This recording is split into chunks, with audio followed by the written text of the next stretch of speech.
Hello everyone, it's a pleasure to have you once more for this new edition of the press review on JDCplus TV, which we open with the Post Weekender.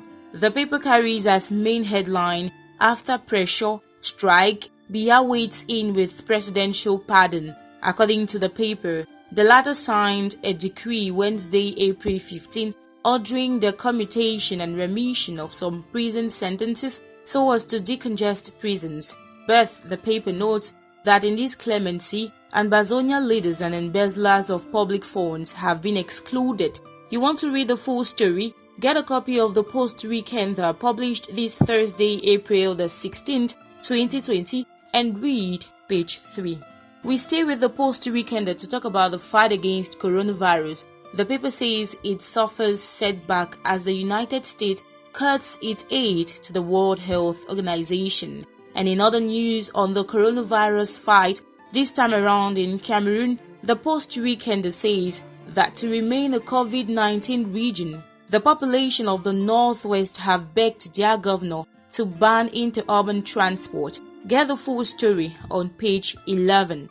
We move on to another newspaper, The Guardian Post. The Lone English Daily has as main headline, "Biya excludes Ayok Tabe, other Anglophone crisis inmates from clemency." The story by Max Fokwen in Yaoundé says the President of the Republic, Paul Biya, signed Decree number 2020/193 of April 15 reducing sentences for inmates across the country with guidelines that exclude prisoners of the Anglophone crisis.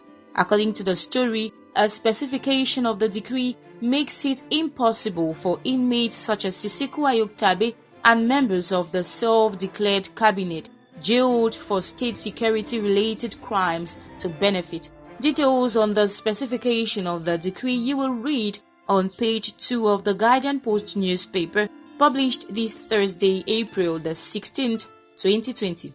We stay with the Guardian Post to talk about the COVID-19 pandemic. The paper says government's decision to stop releasing infection statistics sparks fear. According to the story by Moi Patrick in Yaoundé, Cameroonians have been grumbling in silence and raising concerns following an abrupt decision by government to put an end to what had become a daily routine of the release of coronavirus infection statistics in the country. Details of the story on page 9. And just beside this news, the Guardian Post says in Douala, littoral region of Cameroon, over 60 persons have been arrested in bars for drinking after 6 p.m. Details of the story in the Guardian Post newspaper.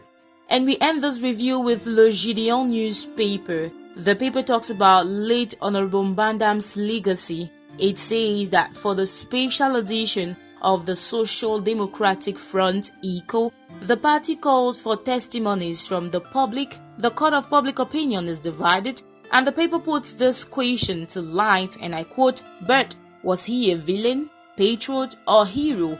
A question to which you will get answers by reading Le Gideon newspaper, published this Thursday, April the 16th, 2020. And that was the package we kept for you today. Thanks for watching. A new edition comes up on Tuesday.